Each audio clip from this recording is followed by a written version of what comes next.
Guess what, guys? What? Mabo Day is coming up real soon. It sure is. The 3rd of June will be here before we know it. What's Mabo Day? You've never heard of Mabo Day? No. Well, you see, Mabo Day is about remembering the achievements of a man named Eddie Mabo. Who's that? Well, he was an Aboriginal Australian from the Torres Strait Islander, which are a group of islands at the very top of Australia. Eddie became famous because of his role in fighting for the land rights of Indigenous Australians. What are land rights? That's a great question. Well, land rights are the rights for Indigenous people to own a piece of land, since they were the first people to live in Australia.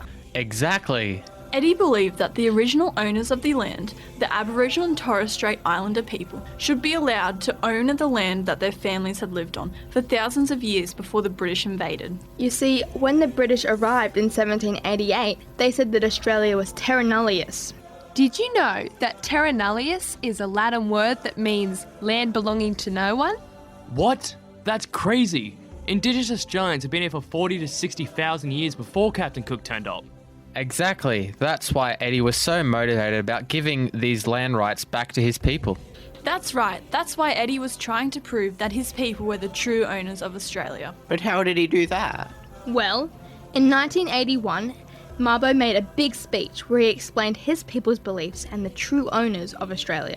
And guess what? One of the guys who heard this speech asked Eddie if he would like to challenge the government to decide who the true owners of the land really were, his people or the government. And did he do that? He sure did. Wow, how long did it take? Well, the Mabo case ran for almost 10 years. That's a long time. But on the 3rd of June in 1992, the government decided that terra nullius should not have been a thing in the first place.